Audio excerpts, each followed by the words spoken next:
गर्दन मांग रहे थे, अब गर्दन बाहर नहीं निकाल रहे।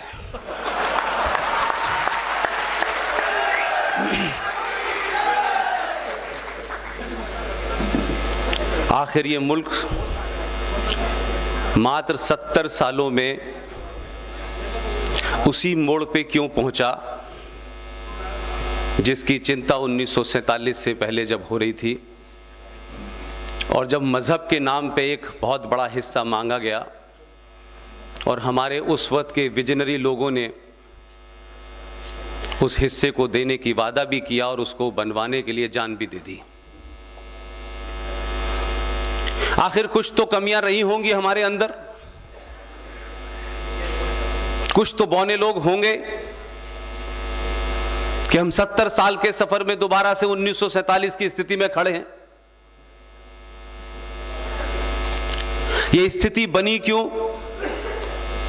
इस स्थिति को किसने पैदा किया? और क्या एक समाज ने, एक राष्ट्र ने, एक राष्ट्र की तरीके से कभी इसका उत्तर दिया या नहीं दिया? मनु भाई ने काफी सारी बातें बताई हैं।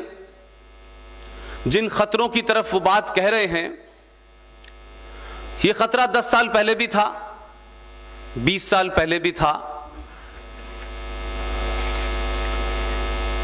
इन खतरों से लड़ा जा सकता है, इन खतरों में सरकार की भूमिका हो सकती है, सरकार के कुछ निर्णय हो सकते हैं।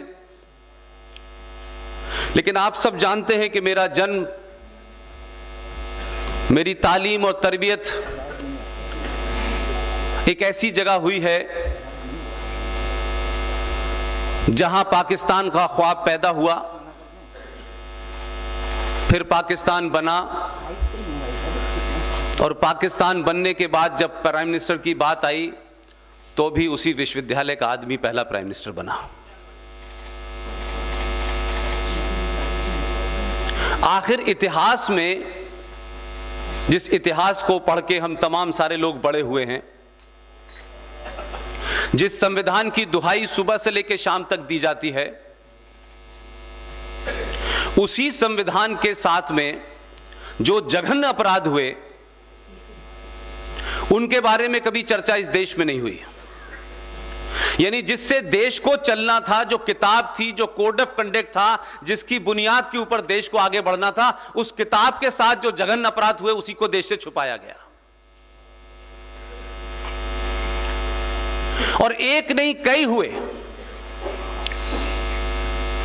हमारी बदकिस्मती यह है कि दुनिया में जितने भी राष्ट्र, चाहे उन्होंने आजादी ली हो, लड़के ली हो, या वो अपने आप आजाद हुए, उनका जो शुरू का पीरियड था वो राष्ट्र निर्माण में लगा। देश को किस रास्ते पे जाना है उसके लिए शुरू के 10 साल रहे। और उस वक्त ना किसी किस्म का इज्म था, न कोई विचारधारा थी, न किसी से वोट लेने थे, न किसी से वादा करना था। उन राष्ट्रों की आज स्थिति यह है कि वो जहां पर भी हैं हमसे बेहतर हैं, हमसे बेहतर है। ये बात अलग है कि किसी ने कोई रास्ता चुना, किसी ने कोई दूसरा रास्ता चुना, लेकिन हमारी बदकिस्मती यह है कि यह देश आजाद भी नहीं हुआ था। जिनसे आजादी मांग रहे थे उन्होंने पहले ही प्रधानमंत्री नॉमिनेट कर दिया था। तो जो राष्ट्र निर्माण का समय आपको मिलना चाहिए था वो नहीं मिला। तो पहले दिन से सत्ता पे बैठने, अपनी सत्ता को बचाने, सत्ता के हिसाब से तय करने की हमारे यहां प्रवृत्ति शुरू हुई। और उसके चलते, उस बीमारी के चलते, हमने कोई भी चीज 100 साल 200 साल को ध्यान में रख के नहीं तय की, बल्कि हमारा राज्य कैसे मजबूत बना रहे, सत्ता में हम कैसे बने रहे, इस हिसाब से हमने चीजें तय की।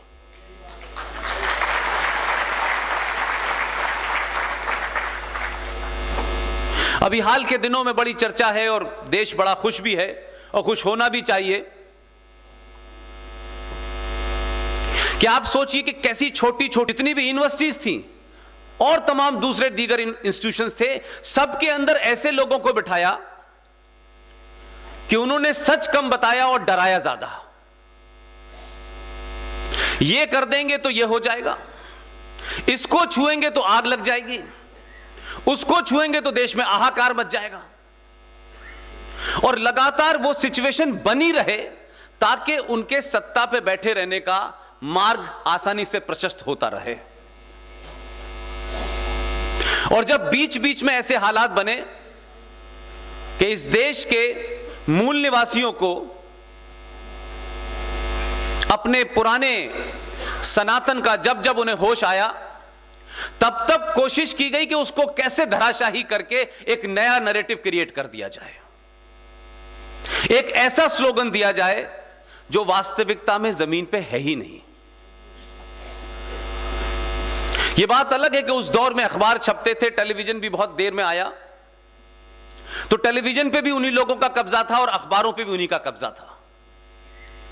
अलग अलग शहरों में छोटे छोटे अखबार निकलते थे, उनको अगर छोड़ दें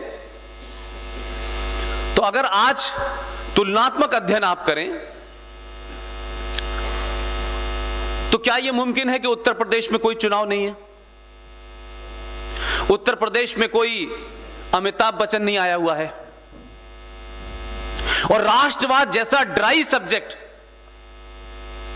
मेरठ के अंदर अगर इतने लोग सुनने आए हैं तो उसके पीछे कोई बड़ी वजह जरूर है।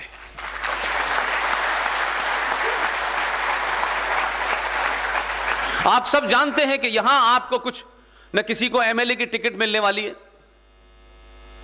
न किसी को एमपी की टिकट मिलने वाली है, और ऐसा भी नहीं यहां से निकलने के बाद कोई गिफ्ट मिलने वाला हो। लेकिन सवाल सिर्फ इतना ही है कि एक लंबे समय तक जो इंफॉर्मेशन का फ्लो था वो वन वे था। कुछ विद्वान इस देश में पैदा हुए, उन्होंने अपने आप को ही विद्वान कहा, किसी ने माना या नहीं माना कोई फर्क नहीं पड़ता है। खुद ही किताबें लिखी, खुद ही बिकवाई और कहा 15 किताबें लिखी हैं। 15 किताबें लिखने वाला विद्वान है। आपने 2014 में साबित किया कि बगैर किताब लिखे वाला भी विद्वान हो सकता है।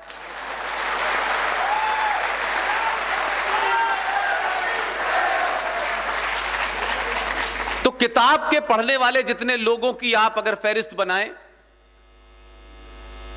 बहुत ज्ञानी थे, अंतर्राष्ट्रीय स्तर के इकोनॉमिस्ट थे, बहुत अच्छी अंग्रेजी में पहला भाषण देते थे, विदेशों से बड़े संबंध अच्छे थे, लेकिन 70 साल में हम ऐसे मोड़ पे खड़े हो गए हैं कि हमको यह समझ नहीं आ रहा कि हमने 2014 पैदा करने में इतनी देर क्यों की। देखिए, मैं आपको एक चीज वाज़ेह कर दूं, मैं अपनी बात को कहने के लिए रेफरेंसेस में चीजें इस्तेमाल करता हूं। न मेरी कोई विचारधारा है, न मेरी कोई पार्टी है, न मेरा कोई संगठन है। लिहाजा इन चीजों में बंधने के बाद आदमी सच नहीं बोलता। मुझे लगता है कि यह देश,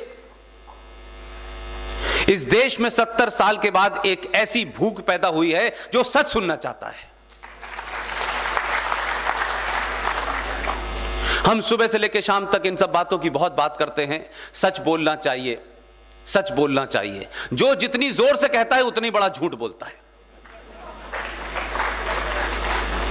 मैं ये बात अपने इस एक्सपीरियंस से कह रहा हूं।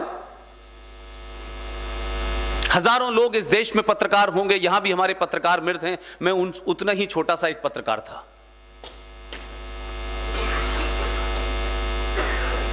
लेकिन मुझे यह लगा कि जिस पर्पस से मैं अलीगढ़ से चला था, ठीक है सबको रोजी रोटी का इंतजाम करना है, लेकिन अगर मैं टमाटर बेचता, सब्जी बेचता तो समाज का नुकसान नहीं करता।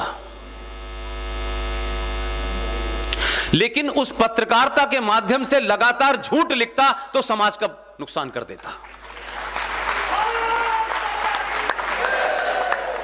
मेरी नौकरी बनी रहती, तनख्वाहें मिलती रहती, मैं एक से दूसरी जगह चला जाता, तीसरी जगह चला जाता, लेकिन पर्पस हल नहीं होता जिस पर्पस के लिए आया था। लेकिन उस दुनिया को बहुत नजदीक से देखा, राष्ट्रीय अंतर्राष्ट्रीय एजेंसीज में काम करने के बाद मैं इस निष्कर्ष पे पहुंचा, यह मुमकिन कैसे हो सकता है कि एक मां अपने बच्चे को यह कहे कि सच बोलना बेटा, और वही मां बाप स्टेशन पे पहुंच जाएं और रिजर्वेशन ना हो और कुली उसको टीटी को 100 रुपए देके टिकट ले लें। ये दो नहीं हो सकते हैं।